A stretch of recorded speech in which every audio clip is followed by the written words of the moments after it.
Sumó la tertulia Antonio Maillo, coordinador de Izquierda Unida de Andalucía. Muy buenas noches. Buenas noches, Ángel. Asentía Antonio Maillo cuando se hablaba Aroca de hipocresía. Hombre, mucha hipocresía, porque yo siento en el caso de la guerra, y ya con la experiencia que dan los años y las guerras, cómo juegan con la conformación de la opinión. La principal víctima de la guerra, que es un axioma periodístico, es la verdad. Y tenemos antecedentes en la guerra de Libia, en la guerra yugoslava, en las dos guerras del Golfo, donde después, a partir de la construcción de determinadas informaciones que van conformando una opinión pública que se empuja a determinadas decisiones, después se detecta que se ha construido sobre la mentira. O no recordamos la segunda guerra del Golfo. Y aquí, en Alepo lleva una situación trágica muchos años. No mucho tiempo, muchos años. Y Mosul y el entorno de Damasco. ¿Qué es lo que está pasando para que de pronto surja Alepo como la ciudad mártir en estos momentos? ¿Tiene que ver con la ocupación de Al-Assad con su aliado ruso que va ganando en la ciudad? Tiene que ver. Y claro, aquí se compone, digamos que la perplejidad, pasamos de la perplejidad a la indignación. Porque nos sentimos indefensos como opinión pública a la hora de configurar una opinión en función de la verdad contrastada, que no la tenemos.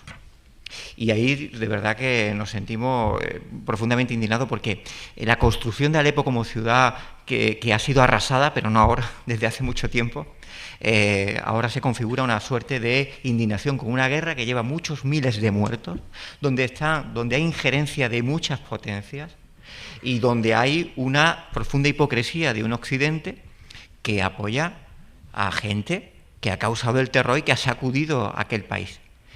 Esa es mi opinión y la que me genera un poco de...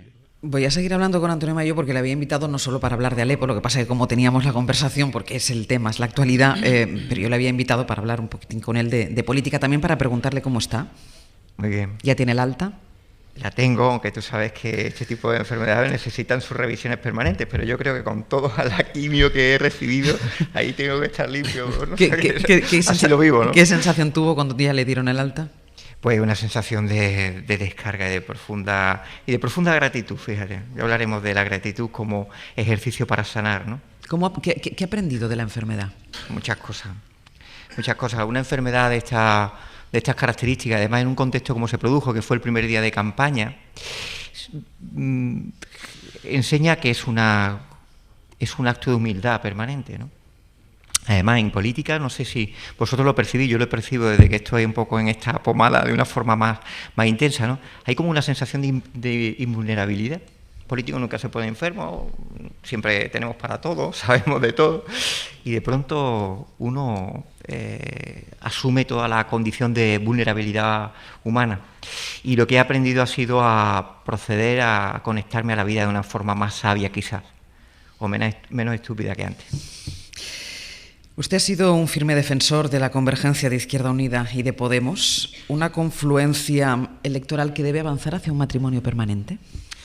Es una confluencia por un análisis que hacemos, que es cómo podemos ser más útiles a la gente, a los trabajadores que son víctimas de la crisis, a los 10 millones de personas en España que están en riesgo de pobreza, a los 3,5 millones que no superan 333 euros al mes de ingresos y están en exclusión o en pobreza extrema, y cómo ser útil.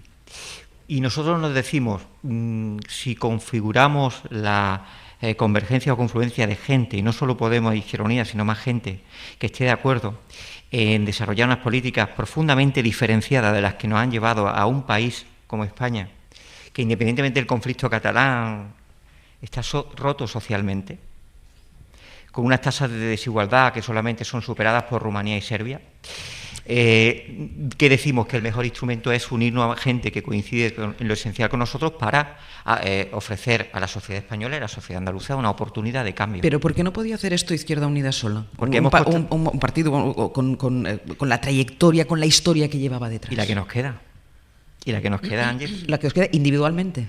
No, como proyecto político. Como proyecto político. Claro que nos queda, pues nos queda ser un sujeto que contribuya a ese cambio. Nosotros hemos constatado, la historia de Izquierda Unida son 30 años ya, por cierto, que yo me incorporé a Izquierda Unida desde que tenía 19 años, ¿no? Desde su origen. Y es la historia de un intento de convertir Izquierda Unida en el instrumento en el que se referenciara a toda aquella gente de cultura y procedencia y sensibilidades diversas a la izquierda del Partido Socialista, pero no lo hemos conseguido. Hemos conseguido una gran parte, sin lugar a dudas. Una vinculación que tenemos de manera natural con el movimiento obrero organizado, con movimientos ecologistas, con un discurso profundamente de clase. Pero también hemos constatado que después de mucho tiempo hemos tenido un techo en el que, un techo, por cierto, imprescindible para esa construcción de la alternativa, pero no suficiente. Y, por tanto, desde la perspectiva de confluencia, ¿qué aspiración tenemos? Tenemos una aspiración ambiciosa de poder contribuir a un mejor país. Lo que pasa es que usted dice, y lo que nos queda, ¿no? Yo le preguntaba por el pasado y usted lo que nos queda. Lo que nos queda con el peligro constante de diluirse. Mire, nosotros no nos diluimos cuando somos útiles para los trabajadores de nuestro país. ¿Están convencidos de eso? Por supuesto, mire, vamos a ver, Izquierda Unida tiene un proyecto político, además somos gente de resistencia, por cierto, que la historia de Izquierda Unida que nos han dado por desaparecido muchas veces, esta no es la primera vez. O hablamos del periodo de 2004 a 2011, donde estuvimos con 2 diputados en el Congreso. Nosotros somos un proyecto de resistencia, pero sobre todo somos un proyecto que queremos ser útiles. Y, mire, la viabilidad y solvencia de Izquierda Unida no se mide por minutos, más o menos, que pueda tener Alberto Garzón en la tele.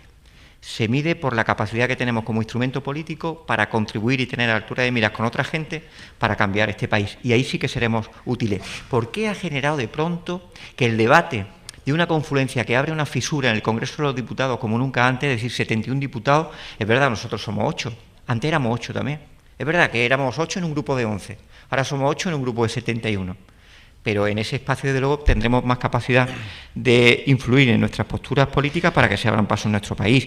Y en Andalucía yo le puedo decir que, en fin, que estamos en una situación con un proyecto muy arraigado en el territorio. Por ejemplo, aquí en Córdoba gobernamos, pero es que gobernamos sobre 1,5 millones de andaluces, ¿no? El 18% de la población andaluza tiene un alcalde o teniente alcalde de Izquierda Unida. Me hablaba usted de los minutos de televisión y me ha leído el pensamiento. Me parece, hombre, la visibilidad es importante.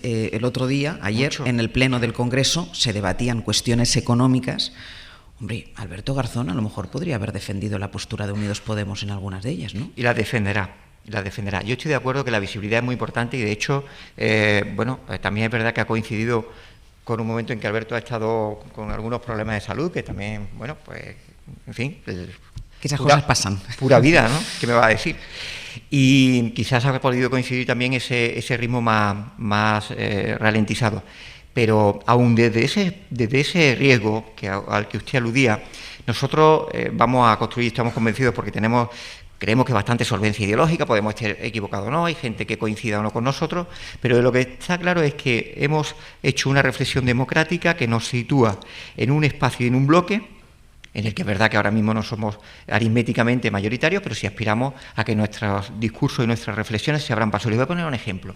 Mire, el 26 de junio, cuando nosotros acordamos el programa de mínimos electoral, intentamos plantear el debate de la nacionalización de la eléctrica. Es imposible que con la pobreza energética no se abra un debate en el que el Estado tiene que garantizar un mínimo, porque la luz es un derecho humano, como el agua.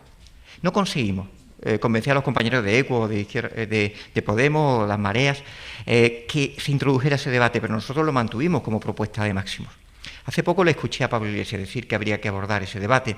Quizás, estando en esos espacios, podemos aplicar, hacer pedagogía, incidir en que posturas nuestras, que son en un momento minoritarias, se abran paso y se conviertan en posturas mayoritarias para el bien del país. Estamos hablando todo el rato de la política nacional, estábamos hablando de Alberto Garzón, si comparece o no en el Congreso. ¿Cómo se lleva usted con Teresa Rodríguez? Muy bien, tenemos un buen feeling, un buen punto. ¿Sí? Sí.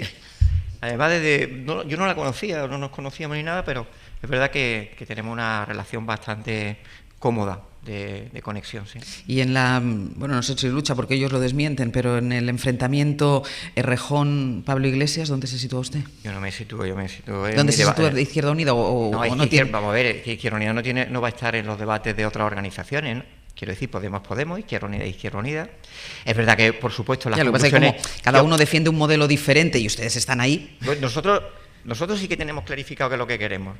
Alguien pregunta, oye, ¿Izquierda Unida dónde está en esta convulsión? Pues mire usted, Izquierda Unida, por empezar, es negativo. No está con el bloque conservador que quiere apuntar al bipartidismo y que está Partido Popular, Partido Socialista y Ciudadanos. Partido Socialista se ha rendido en apuntalar a Rajoy, creo que cometió un error, pero es un bloque que ha tomado una decisión. Nosotros estamos en otro bloque, un bloque de ruptura con esas políticas, un bloque que no se conforma con reformar 3 artículos de la Constitución que no resuelven los problemas, sino que quiere elaborar una nueva Constitución.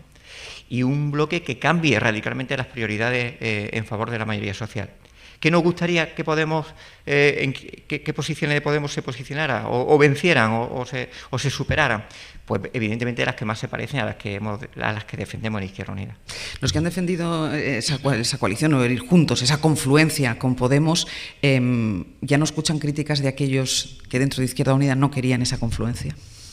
Vamos a ver, yo creo que hay un debate en el que incluso alguna gente muy reticente se dio cuenta de que era la salida lógica lo que siempre hemos teorizado. Es que la apuesta por una confluencia no es algo que surge porque viene Podemos y de pronto nos vemos sacudidos.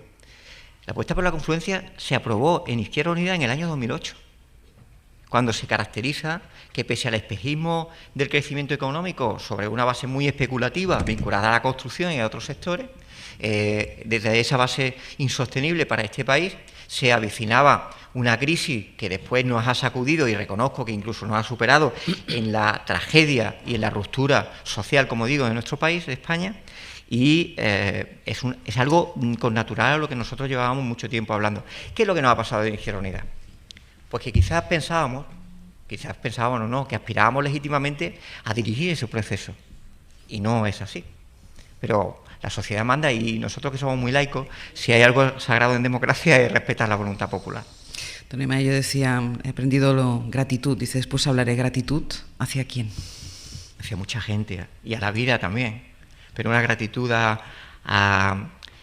esa, en el ámbito personal, a ese esfuerzo y a ese refuerzo emocional que te da la gente en los momentos complicados, ¿verdad?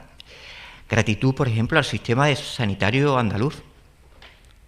Yo he tenido un debate hace poco sobre problemas y errores de gestión que puede haber, pero a mí no se me olvida que un modelo de carácter público como el modelo sanitario andaluz es el que salva vidas, el que me ha salvado la vida a mí. A mí me estremeció en muchas reflexiones que uno tiene cuando está en una cama muy débil, decir, bueno, si yo estuviera en Marruecos o incluso si estuviera en Estados Unidos, no me las vería tan fácil para curarme, ¿no? Y es algo que estremece, pero que también toma conciencia uno de las cosas que hemos conseguido, ¿no? Pues Antonio Maillo, yo agradezco muchísimo que haya estado con nosotros aquí en Hora 25. Me alegro muchísimo de verte. Y a mí también. Y de tocarte. Lo que significa. Y de tocarte. De tocarnos, de escucharnos y de sentir profunda gratitud. Muchísimas gracias. A ti. Hora 25.